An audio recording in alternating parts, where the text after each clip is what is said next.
Hi everyone. So we are live. Just give me a minute. Let me send a message so other people can join us.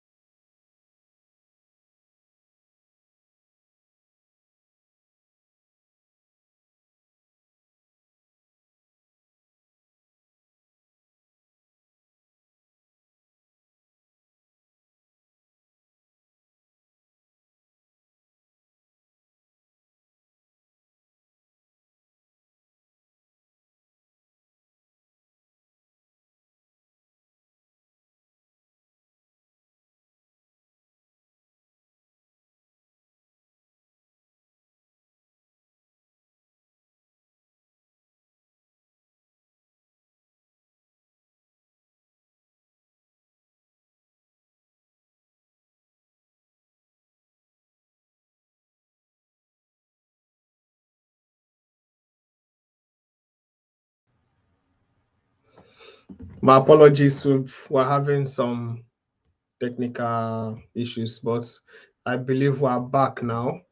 So I want to appreciate everyone who has been waiting for some time now. I can see some of us are here. Let me look at those who've dropped their comments. Okay. Pouring water. Okay. Choice Baby is here.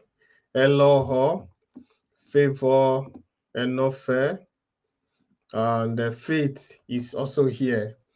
I want to appreciate everyone who has joined us. Please just give me a minute. Let me send the message across to everyone to inform them that we are live, because maybe some people would have tried to join but didn't see us, so they logged out. Just let me send the message within 1 minute and we'll be back to what we have for today.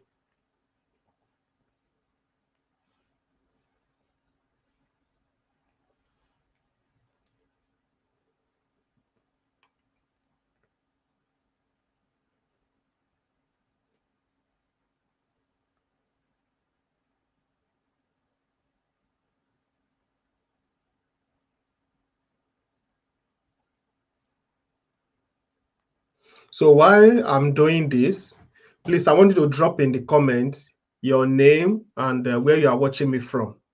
Your name and where you are watching me from. So if you are watching me from, say, United States, let me know. If you're watching me from Kaduna, from Canada, Zamfara, Castina, just drop it in the comments that I'm so and so, and I'm watching you from Abuja, or I'm watching you from Kaduna or Port Harcourt, or wherever you are. So I want to meet you. I want to know your name and where you're watching me from. So let's go.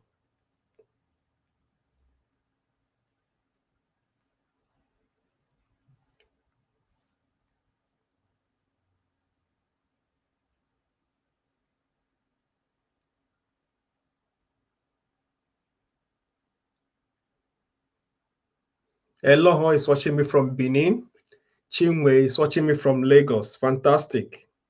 Fantastic.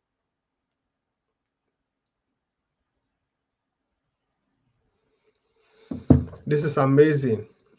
So do we have more people joining us? Just let us know where you are watching us from.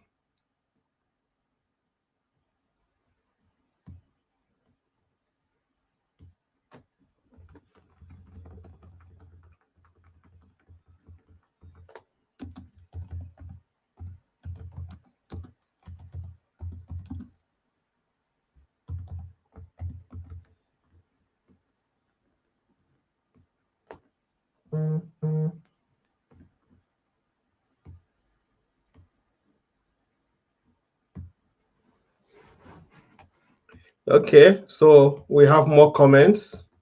We have more people dropping their comments. Favor is watching from Benin. Choice is watching from the UK. By the way, Choice is my wife. Thank you for joining. I appreciate you. Paul is watching me from Abuja. Paul, it's been a while.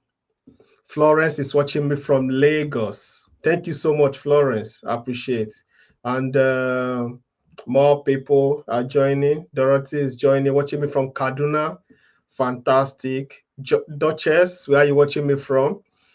Faith is watching me from Port Harcourt. Wow. Yemisi is watching me from Port Harcourt. Fantastic. So we've got loads of people from Port Harcourt. Thank you for joining. I want to start by introducing myself, and as more people join us, I will just be mentioning their name. There's nothing as wonderful as hearing your name on a live stream. Duchess is watching from River State. Fantastic. Patience is watching from Benin. Ada is watching. That's Judith. Wow, Judith, long time watching me from Abuja. Those are my friends in Abuja. Wow, Barrister Isa Haruna is watching me from Castina. Thank you for joining. Good to have you back. So we're going to start this evening with something that is very, very important. But before I go into that, I want to introduce myself for the benefit of those that are joining us for the first time, or those that may be watching this video for the very first time. So my name is Dr. Emmanuel Akbe. I'm a stress management consultant and also a doctor of holistic medicine. But right now, I'm focusing more on stress management. So I am actually a training consultant in the UK, certified by the government as a training consultant. So I train on different aspects of mental health, stress management, and general well-being. And by the grace of God, I'm also a committee member of Chartered Institute of Personnel and Development in Gloucestershire, England. I'm based in the United Kingdom, and from there, we are reaching Nigeria. Of course, I started my business in Nigeria about 13 years ago. I started by teaching stress management in different organizations. I was on different radio stations, Wazobia, Cool FM, Radio Nigeria, NTA, Silverbird, just name it. I was everywhere teaching people about stress management.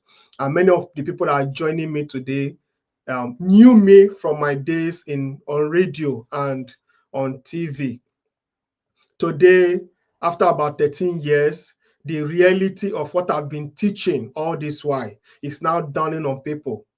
The reality of all that I have been saying is now becoming real to people. Because at that time, when I mentioned stress management, people just laugh it off. People just say, what is stress management? Somebody even told me that once I have money, stress disappears. And I was laughing. And today, you don't need to mention stress. Everybody knows they are stressed out. Whether you are a Nigerian in Nigeria or you're a Nigerian abroad, everybody's stressed out. Because you can't tell me that you're not listening to the news. You're not seeing what is happening in your environment, in your country. It's enough stressor for you. And that is exactly a problem. So today, we'll be looking at something that is very, very important. Something that will change your life, will change how you view life. And that is how to recover from trauma. It is unfortunate that a lot of people don't know they are traumatized. People behave in a certain way and they've taken it as their normal way of life. But it shouldn't be like that. Trauma is real. Trauma is something that is affecting almost every one of us. You can't be hearing all the news happening around in the country and not be traumatized. You can't see things happening in the country and not be traumatized. I was discussing something with my wife. I think that was recently, and I was saying that if a cat goes missing in the United Kingdom, a cat, not a human being, a cat goes missing in the United Kingdom, they will call the police and they will paste the picture of the cat around the environment in case anybody sees it so they can call. It's so much important that they don't joke with mental health issues around trauma, that I say you can't just go to the market, buy live chicken and just cut the throat and use it for stew. No, you can't just kill an animal just like that.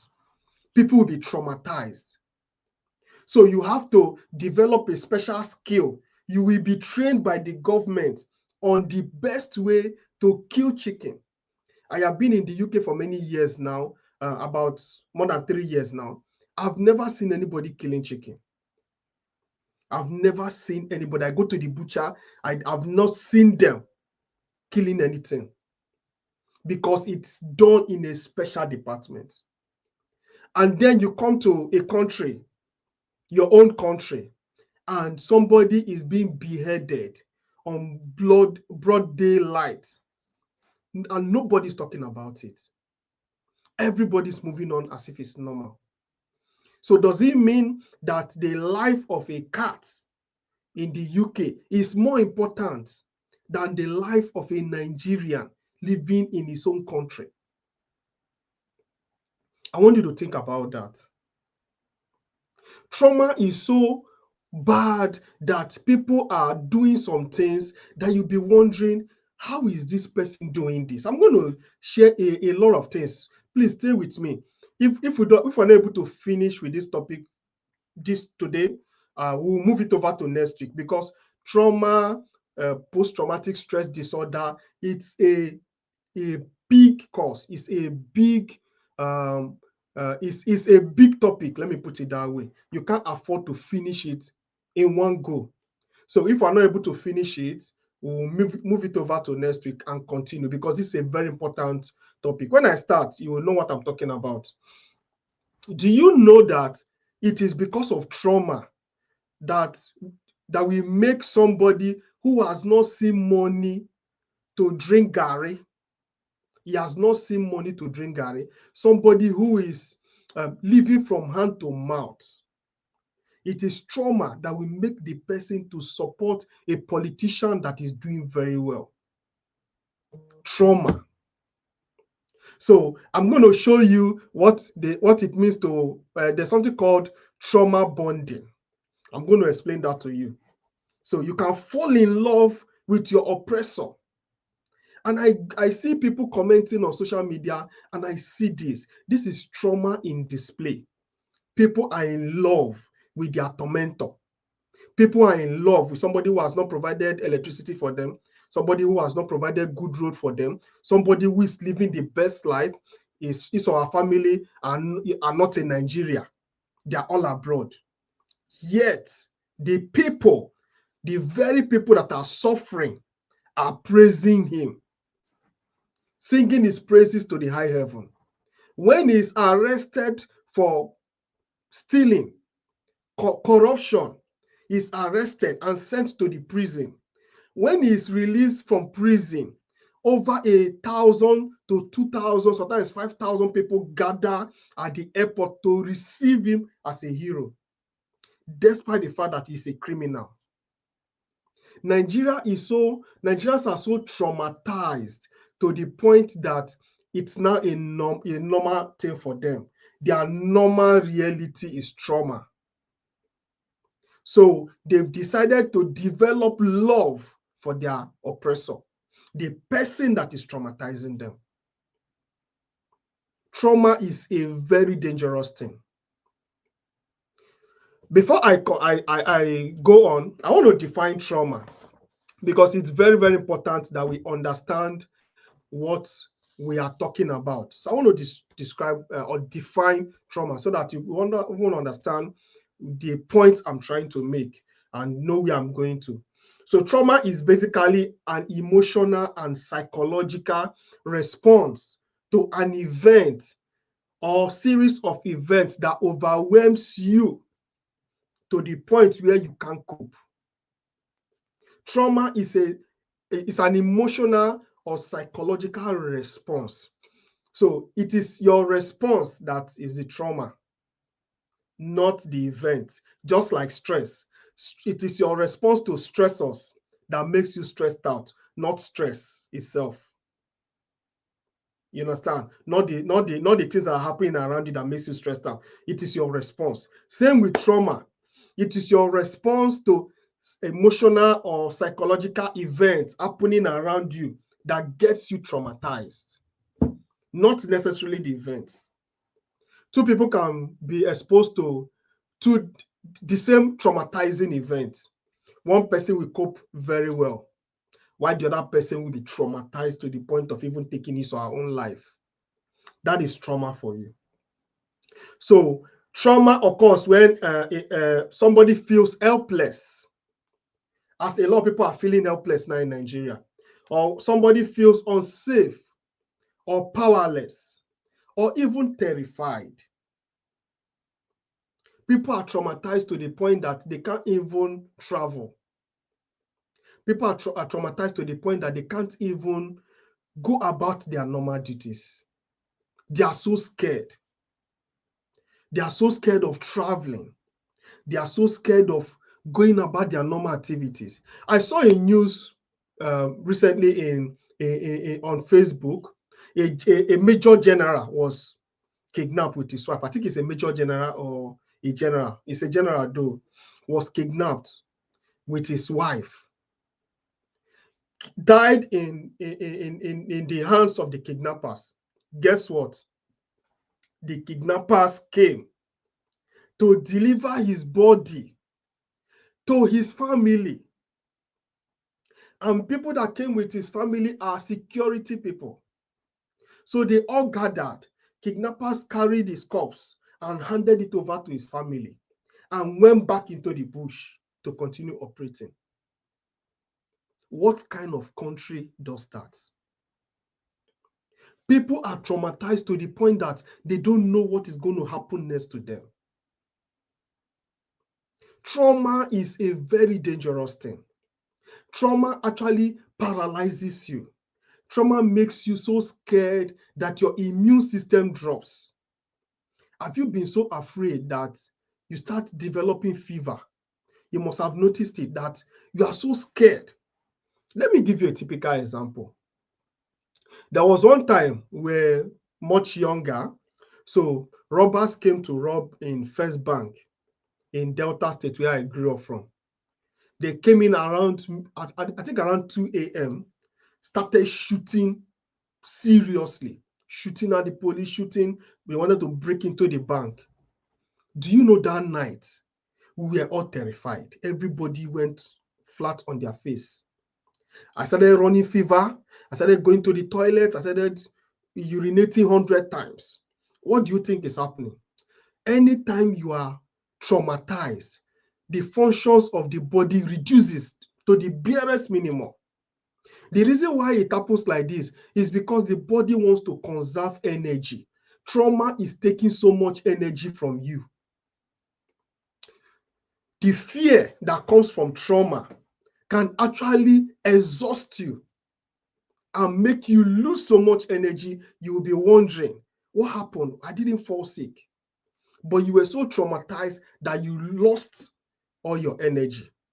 Have you not noticed that when something traumatic wants to happen to somebody, some people just collapse and just losing. Some people just collapse and they will just lose consciousness, out of fear. I remember one time that a friend told me a story about a plane. Sorry, they were flying from one country to the other, and the turbulence was so much to the point that the plane started descending at a very high speed. So everybody was scared. The pilot has already announced that, ladies and gentlemen, please brace for impact. They've already announced, and in their mind, everybody knew that this is going to be a crash. Somehow, the pilot managed to revive the engine and the plane returned back to normal. But guess what? Inside the plane, some people passed out. Inside the plane, some people froze. Inside the plane, some people were seated, but their spirit is gone. Why? Because terror, fear, trauma removes so much energy from you that the body loses all strength and becomes weak. And that weakness also makes you to lose to have reduced immune system. Your immune system becomes so low that you are wondering, where is malaria coming from? Every time malaria, every time typhoid, every time malaria, every time typhoid, the hospitals are tired of you. Have you considered that it is what is happening in your mind that could be affecting your body? I say this everywhere I go. The body is the slave of the mind. The body is the slave of the mind. Whatever happens to the body started from the mind. There is nothing that happens to the body that didn't start from the mind. This is very, very powerful. So if your mind is traumatized, your body will definitely show signs of trauma. Now let's look at the signs. Let's look at some of the, before we go to signs, because it's good you understand what signs to feel to know that you're actually traumatized. But before we go to signs, I want us to mention a few things that can cause trauma. If we know what causes it, is very good, and it will help us to know how to manage it. The first one is insecurity. If the security of your life and your property is not guaranteed, you'll be afraid. I remember one of my big brother is a bishop. He was sharing a story of something that happened to him. He said on a normal day, he doesn't even know whether he locked his door before sleeping or not. He lives in Nigeria. He doesn't know whether he locks his door before sleeping or not. And one day, a visitor came, and the news that the visitor brought was bad news. How armed robbers are terrorizing the whole environment and all that. You know, he said for the first time in his life, he actually came down, went to his gate to make sure it was locked. Unlike before. Before he would just, whether it's locked or not, he would just go and sleep. But for the first time, he went to check whether the gate was locked. What do you think happened? Fear. So if the safety of your life and your properties or the life of your loved ones is not guaranteed, you could be traumatized. Then violence. I feel so sad for those children that are witnessing violence from bandits. Those children that are being kidnapped, school children, and taken into the forest, and they are witnessing violence, molestation, killings, gunshots from terrorists and from bandits. See, the impression it is making on their mind can never be removed.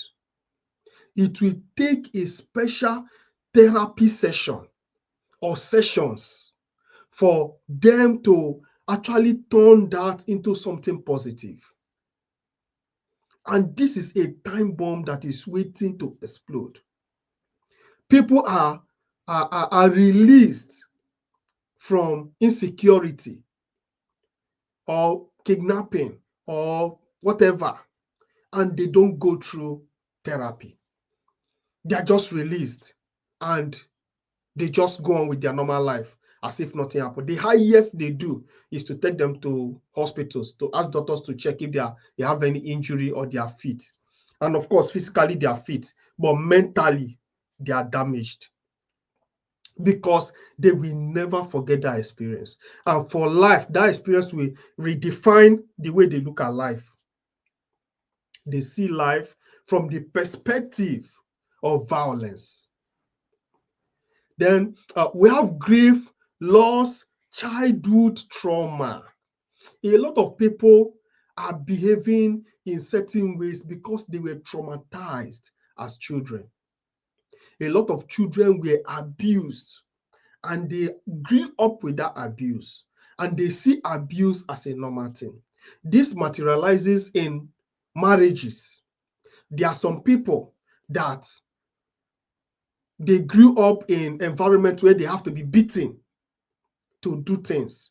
Their mother was beaten, Their father, their sisters were beaten by their father. So if the father wants to instill discipline, he beats everybody, including their mother. And this lady grows up with the mentality that I have to be beaten for me to behave well. I met with a lady when I was in Abuja. I think it was after one of my radio programs where I shared about something related to post-traumatic stress disorder. And this lady was saying something like, she cannot marry a man that cannot beat her, that she's very stubborn and she needs a very strong man that can beat her and bring her into submission. That is trauma speaking. She's been traumatized to the point that she now falls in love with her oppressor. She now falls in love with her abuser. That is a very terrible place to be. So there are about 3 different types of Nigerians. I have mentioned this the last time. I think that was the first. Sorry, that was the first training I did in this series. That was like 3 weeks ago. There are 3 ways Nigerians are responding to the whole situation happening, both Nigerians abroad and Nigerians in Nigeria. You know, I'm not focusing only on the people in Nigeria. I'm focusing on Nigerians everywhere, and even people that are not Nigerians, as far as you're Africans. So there are 3 ways that people handle this. The first set of people are the hyperactive people. People who this insecurity trauma is affecting so much, and there is no way, there's no solution. They don't even know what to do. These people are permanently stressed, always stressed out, always confused. Somebody sent me an email and the lady was lamenting that she sleeps very late at night. By the time she's coming back from work, it's already 10, 11. She lives in Lagos. And by 5 a.m., she's already up again, going to work. That by the time she comes back, she's exhausted and she just goes to bed. That is how her life has been from year to year. And do you know what she said? She said, I am permanently stressed. I am permanently stressed. So there are some people that the situation of the country is making them permanently stressed. Those are the first set of people. Those ones don't even know what to do. Then there are the ones that are the second category, are the ones that are very spiritual. So when they are faced with insecurity, they take it to their faith, either Christianity, Islam, or whatever religion they practice. So they take it over to them. You know, anytime they have issues, they take it over to God and pray. So those are the ones that use their religion, in quotes, as a stress remedy or a stress cushion. So anytime they are stressed out, they are anticipating Sunday to go to church. That once they get to church and they hear the message, of course, the message will make them feel good. Then their stress level will drop. Then they go back to work, get stressed out again, wait for Sunday again. Those are the ones that use spiritual means to manage their stress. Then the last set of people are the ones that turn everything to joke.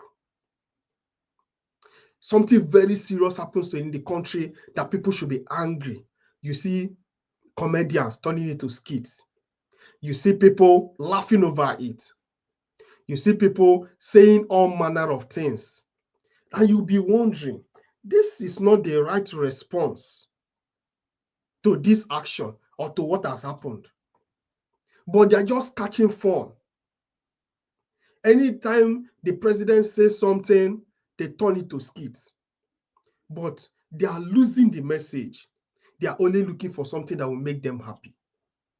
That is a very terrible place to be. A very terrible place to be. So I'm going to show you the signs that will tell you that actually you are under, you are being traumatized. I'm going to show you the signs, the things that you can see And you can say it's like I am experiencing trauma.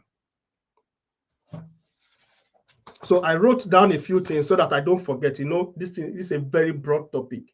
So I wrote down a few things so that I'm able to explain it in details, and I don't miss out anything.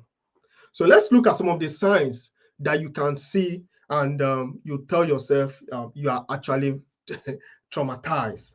So the first is the physical sign. So we've got physical sign, we've got emotional sign, we've got behavioral signs.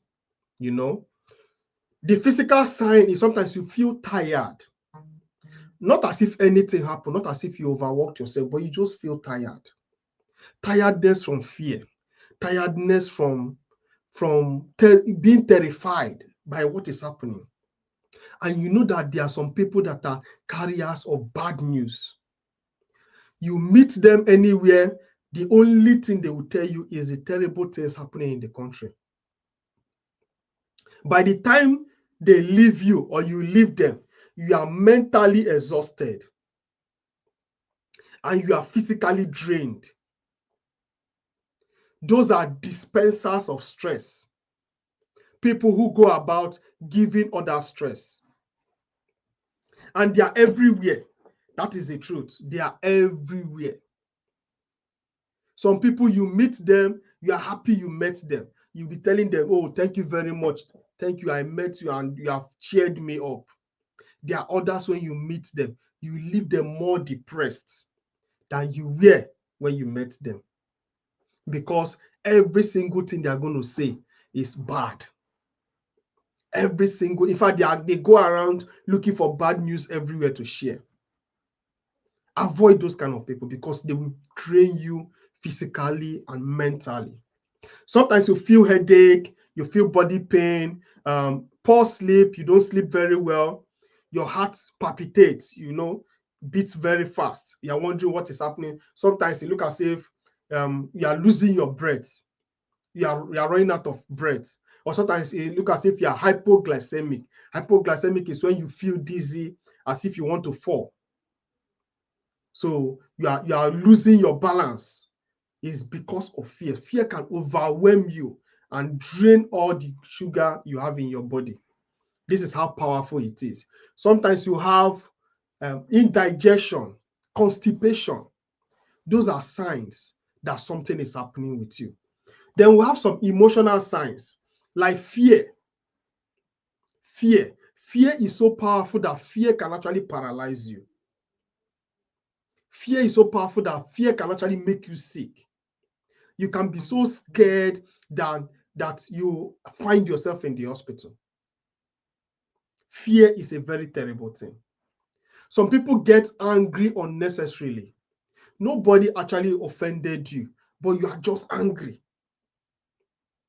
Nobody wants to be your friend. Nobody wants to play with you. Nobody wants to talk with you because at every point in time, you are always angry. If you're not angry at the government, you're angry at your neighbor, you're angry at your husband, you're angry at your wife. And you know the funny thing, when you're angry at somebody you cannot fight, you carry that anger and deposit it on people you can oppress. So who are those that suffer the consequences of your anger? Your immediate family, your husband and your wife. Because you are depressed and it's affecting your mind, you carry the anger and unleash it on your family. So your husband is always facing your angry side. You are never smiling. You are never happy.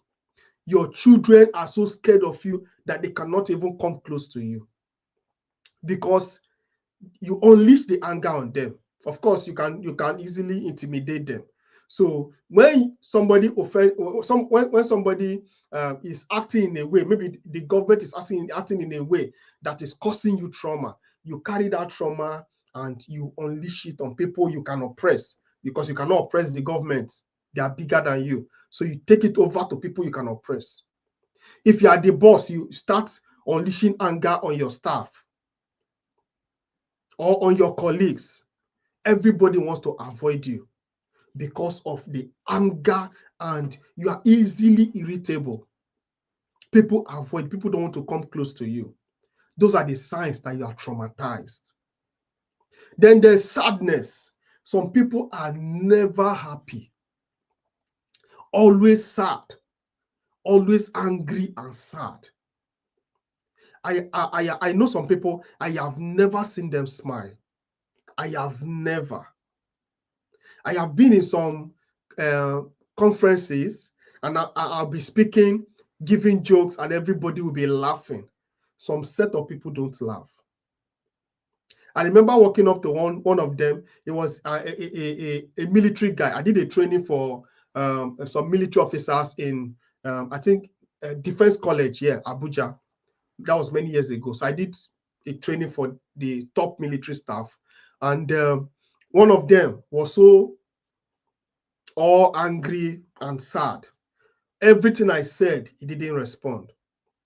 So when I went to meet him, I was like, what's wrong with you? Are you sure you're okay? He said, honestly, doctor, there's nothing to laugh about. So his own situation is so bad that he doesn't see any reason why he should laugh. And that is the thing. Laughter is medicine. No matter how traumatized you are, laughter will bring medicine to you. There's the sign of hopelessness. Hopelessness can be seen in cases where people don't actually have belief that Nigeria will be okay, or people don't have belief that their life can turn around. They've lost hope. They don't believe that anything good can happen to them. So when you're talking about something that can help them, they are telling you how it will not work. They are telling you how 101 things that will make it not to work. So they've lost hope in everything. Then we have the behavioral signs, isolation. Some people are so traumatized that they become isolated. Isolation is the first sign of mental health challenge. Isolation. If you see anybody who doesn't mingle with others, that's always on his own or her own, there is a problem. A typical example is your child. You notice that your child is always vibrant, always laughing with everybody. Then all of a sudden, one day he comes back from school and he's so quiet and goes to a corner to sit and doesn't talk to anyone. Something is disturbing that child mentally. And if you ignore it, it will lead into depression and it will lead to other different mental health challenges. So never allow your child to be isolated. Never allow somebody you love to be isolated. This is very important. Never allow somebody you love to avoid people. Anytime you come close, say, nothing is wrong with me, don't worry, I'm fine. Because they want to avoid you. That is a sign that something is wrong.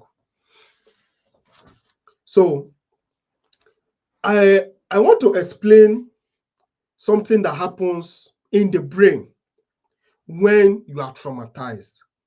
The reason why I want to explain this is, if you know what is happening in your brain, it will be easy for you to manage it or to walk around it, you know?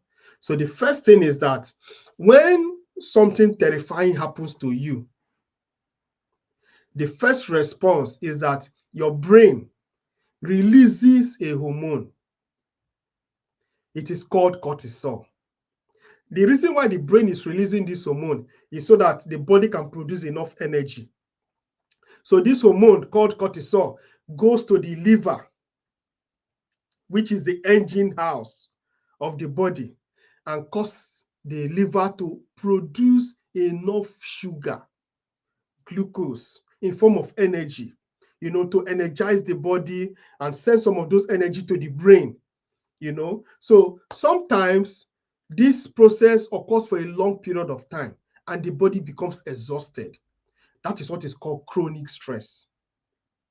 But if it occurs for a short period of time and you are able to manage it instantly, then it's acute. It's short period of time.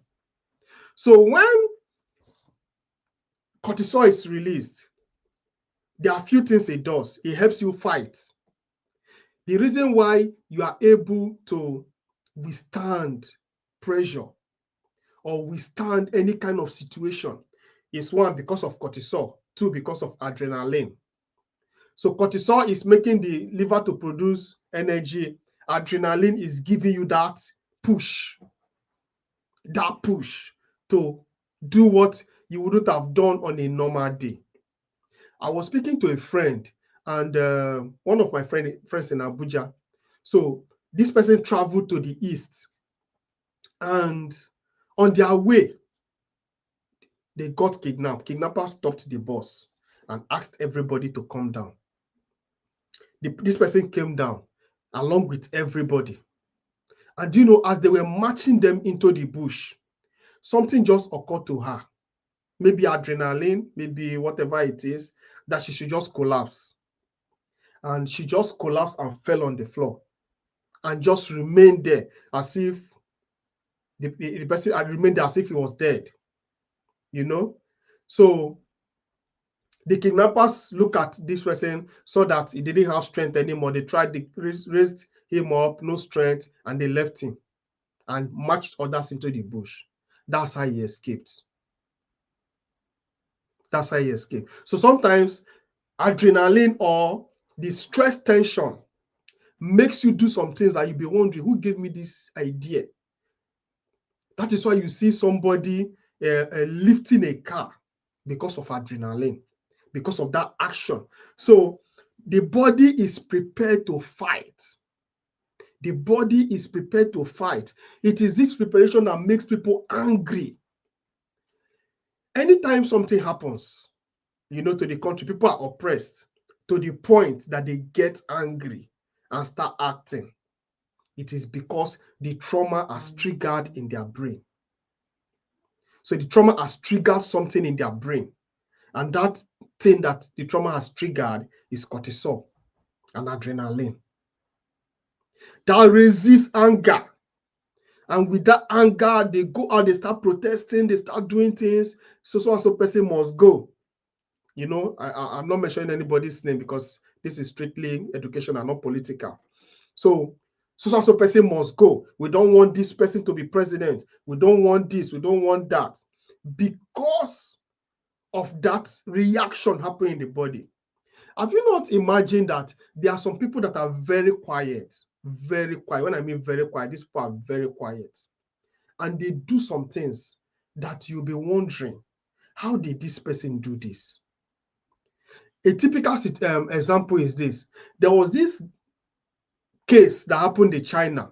That was almost 5 years ago. There's this guy that unalived the uncle. You know, it was an argument, and somehow he just used something to hit the uncle, and the uncle died.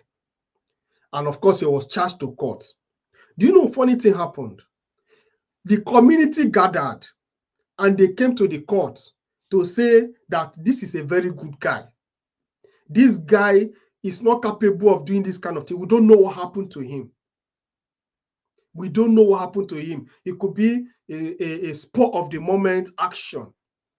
You know, when the judge considered everything, he was given a very light sentence. Instead of death sentence or life imprisonment, he was just given a few years and asked to come out to continue with community service. There are some people that acted in the spur of anger that are in prison today. A typical case was the case of a woman. This one happened in Abuja. Saw charts in the husband's phone that the husband was cheating. That was her conclusion, that with what is happening and the charts on the phone, the husband is cheating. How did she respond to that situation? That traumatic situation, you know, because when your husband is cheating on you, it's traumatic to you, right?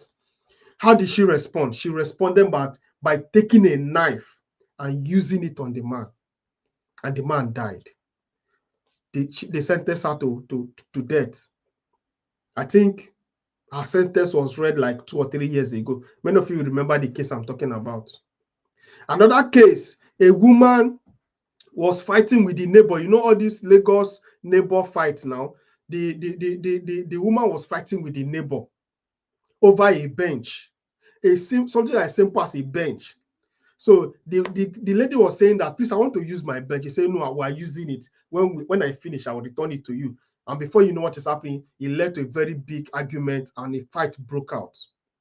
The lady that was sitting on someone else's bench went into her room, brought out a knife, used it on the neighbor, and the neighbor died.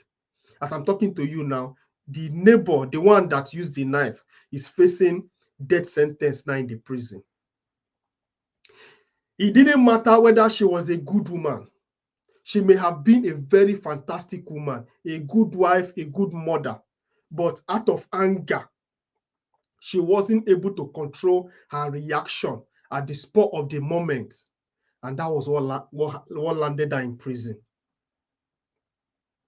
So anytime you are traumatized, your actions, your reactions matters a lot. Never act, never take a decision when you are traumatized. If you are not mentally stable, don't take any decision. Don't make any life-changing decision or do anything when you are not mentally stable. Wait until you are calm before you act. And in most cases, when you wait, you discover that there was no need for you to even act in the first place. You can save your life, you can save the life of the people around you if you don't act based on trauma. Some people are dealing with their wives today because they were traumatized as children. So the boy now was traumatized, sexually abused, and mentally abused by the father or the mother or the auntie or whoever she stayed with. Now he has grown into a full man and he's taking out the anger on his wife. Or a woman who was mentally abused or sexually abused grows up, becomes a woman, gets married, and is taking the anger out on the husband. If you're not mentally stable, please don't take action. If you're not mentally stable, if you are traumatized, don't get married until you heal. Until you heal. And there is a simple way to know that you have healed. A very simple way to know that you have healed. The simple way to know that you have healed is that when you remember what caused you trauma, you don't get angry. If you don't get angry when you remember what caused you trauma, then you have healed. Honestly, I have had people offend me so much so that it traumatized me. But after some time, I forgave them and I don't get angry when I remember it anymore. It shows that I have healed. I have crossed that bridge. So if you get to a point where something happened to you when you were growing up and it's no longer an issue for you now, you no longer think about it now. You just you talk about the situation and you laugh over it. That means you have healed. Until you get to that point, you have not healed. So it is very important that you heal before you move on into another relationship. Some people get heartbroken. Some people get heartbroken by maybe a guy serves them breakfast or a lady serves them breakfast. And because they are traumatized, they don't eat, they don't sleep well. Some of them land in the hospital because they are traumatized. Because the thing is this, love is a very powerful emotion. If love is not handled very well, it can turn to deadly hate. Not just hatred now, deadly hatred. So if you love somebody so much and the person suddenly disappoints you or does something that pains you so much, instantly you hate the person. That's because love is a very powerful emotion. So the point I'm trying to make is that don't move on with life if you have not healed. Don't move on as if nothing is happening if you have not healed from the childhood trauma, from the offense of anybody, people around you, what they did to you. If you have not healed, if you look at it and you look at the situation and you feel bitterness, you feel anger, just know that you have not healed. Until you get to the point where you don't feel anything anymore.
Welcome back. I don't know what happened, but it just went off. But we're back now. I believe you can hear me. So I'll just move on. I don't know what happened, but the network has not been very stable today. So I want to go on and talk about trauma bonding. We're going to finish today and stop in, when I finish explaining trauma bonding and Stockholm syndrome. That is where we're going to end. Then next week, I'm going to talk about post-traumatic stress disorder. What is post-traumatic stress disorder and how can you heal from post-traumatic stress disorder? So post-traumatic stress disorder is basically how you are responding to that stress after it has happened, or how you are responding to the trauma after it has happened. But before that, I want to talk about trauma bonding. I mentioned it earlier. I said trauma bonding is basically when somebody falls in love or develops a strong emotional attachment to the person that is repeatedly harming him, abusing him, or controlling or mistreating him or her. So you develop a certain kind of attachment to somebody who is harming you, somebody who is dealing with you seriously. That is what is called trauma bonding. And I see that a lot among us, that the person who is dealing with us is the person we are hailing. You know, as a student, I saw this firsthand. And it was during the time of Obasanjo. I was still in the university then, during the time of Obasanjo. And Obasanjo came to UCH because I schooled in Ibadan. So Obasanjo came to UCH, and of course, all the students came to welcome him. And where I was standing, some women, 2 women, were talking about Obasanjo's government and how the government has been treating them badly, how they've not been able to eat, how they've not been able to do anything because of how bad the government has been. You know, they were saying some terrible things about Obasanjo. And within that moment, just after about a minute or two, Obasanjo walked into the room where we were to greet us.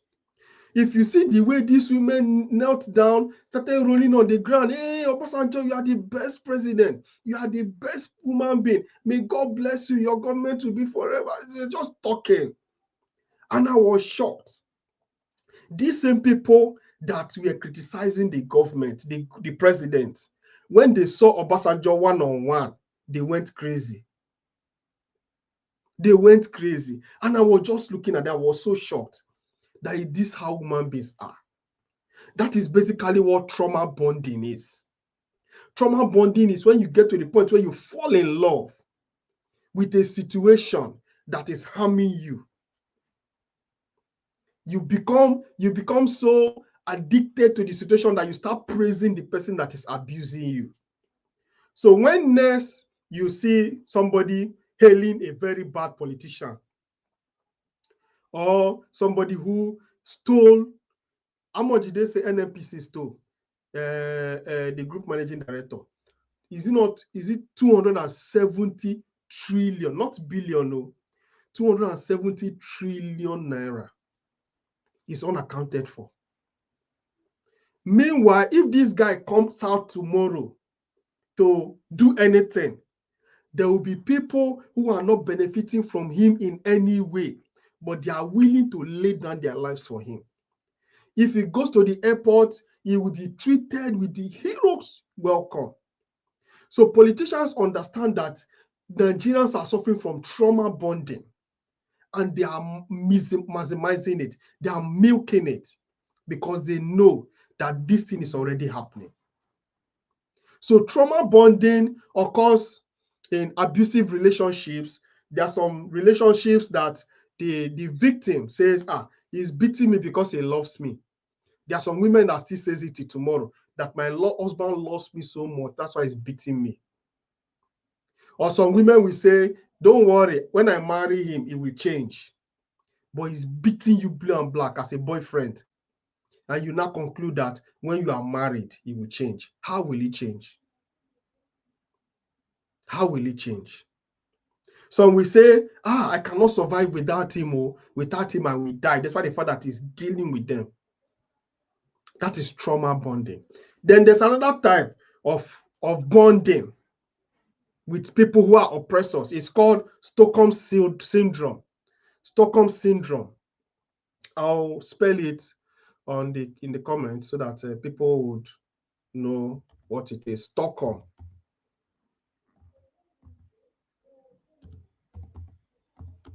Stockholm syndrome.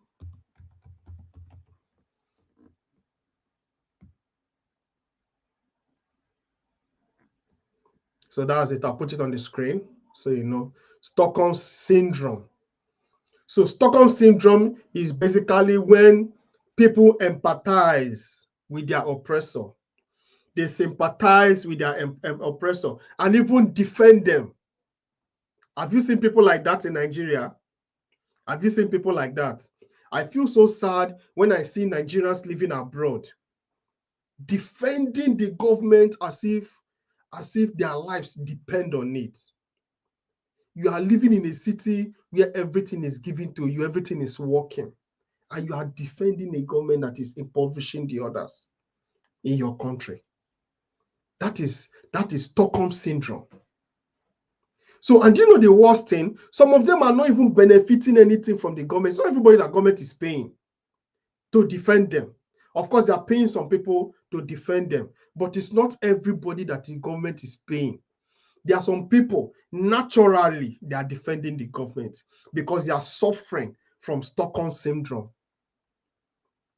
They are suffering from Stockholm syndrome. So they feel so much in love with their abuser, with the person that is dealing with them. And that becomes a problem. So which one are you? Because I know some of us watching may belong to one or two categories. I can't rule that out. So which one are you? Are you actually defending your oppressor? Are you in a relationship? You are suffering, but you think the person loves you so much. That's why the person is hitting you and beating you seriously. I was watching a video recently where a young lady was saying that the boyfriend beat her so much that she got injured and the boyfriend took her to the hospital. And she was saying that for the fact that the boyfriend took her to the hospital, that means the boyfriend loves her. That is a typical case of trauma bonding. Trauma bonding. So next week, we're going to look at post-traumatic stress disorder. That will be the part 2. Post-traumatic stress disorder. And not just that, we're going to look at how to heal from trauma. We just introduced you to trauma. But next week, I'm going to show you how to heal step by step. What to do to forget and to forgive and to forget yourself, to forgive and to forget others, to actually erase some experiences that traumatized you, either as a child or as an adult, to be able to turn it from negative to positive. From negative to positive. I'm going to show you how to take care of fear. How to take care of fear. How to take care of shame. There's a powerful statement that somebody made and it has never left me. He said, the fear of shame is stronger than the fear of death. The fear of shame is stronger than the fear of death. So it means that some people, instead of facing shame, would rather commit suicide. Some people would rather commit suicide instead of facing shame. That is basically it. That is basically it. A lot of people are going through a lot. A lot of people are going through a lot. And it is our job, our job description, let me put it that way, to actually bring healing to them. It's our duty to help them. That is why I created this stress management school, so that every Sunday at 8 o'clock, whether I announce it or I don't announce it, just come to my YouTube channel. You will see me talking.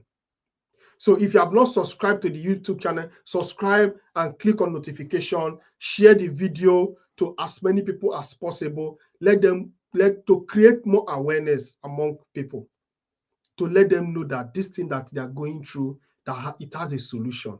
They are not hopeless. And that is basically where we'll stop today. So, but before we go, I've got good news for you. I've got good news for you. A lot of people have joined us. You can see that the numbers are much today. A lot of people are watching today. And that's because we did a massive Facebook advert to bring people to the community, the WhatsApp community. We have a WhatsApp community. So we did massive Facebook adverts in hundreds of thousands, you know, and it's bringing results already. I've gotten over 250 people filling the form to register and to join us. And I have all their data. So you can see that people are coming to join the community. The reason why I'm doing this is that I want to create awareness for the free training, for people to come in, enjoy the free training, and become a part of the community. Some people have been following me for years now, since 2015 that I started talking about stress management. Some people have been following me till today, you know, and their lives have been changed for good. So that being said, we have a course that is starting next month, the Basic Stress Management Certificate course. So what I did was this, in addition to the free trainings I give to people, I share, I decided to create a course as part of the Stress Management School. I created a course called the Basic Stress Management Certificate course. This course is for 14 days. So for 14 days, we're going to school you, we're going to teach you everything you need to know about stress management. In fact, by the time you finish those 14 days, you will become an authority when it comes to stress management. And I know what I'm saying. This is the 4th batch. We've done the batch A, the first batch, second batch, third batch. This is the 4th batch. Someone in the 3rd batch was invited to come and speak on anything. You know, the way churches do programs and say, please, can you come and talk on anything? Just health or anything you want to talk about. So this person chose stress management because he had just concluded the Basic Stress Management Certificate course. And by the time this person finished talking, they came to ask him that, please, we know you. Where did you learn this thing from? Because we know that you don't know this. This is not you. And they started telling them about the course. You know, the course is so loaded that it will change your perspective about life. One of our past participants actually shared the story that she had a very rough day, but she was not stressed out. Do you know you can go through a lot, but you're not stressed out? Your BP will be normal, your sugar will be normal, your body will be normal. So you can decide to change how you respond to situations. And that is basically what we're going to teach you. And you know the good thing, the certificate that you'll be given is recognized by the UK government. So we have registered with the UK government and the certificate is authentic. You can actually take that certificate, submit it in your organization and press for promotion if it is something that is within your job description. And it certifies you to be a stress management practitioner. So if you want to become a stress management coach or you want to introduce stress management into your organization, you can actually take it from there and move up the ladder. So the course is starting on the 5th of July, and I'm going to share the details of how to register in the description of this video. So when you go back to the video, you can watch it to see. That's if you're not in our community.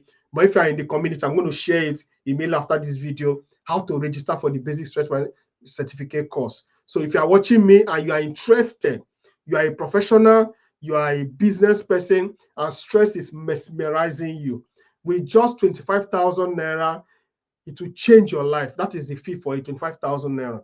So you pay once and that is it. You don't need to pay again.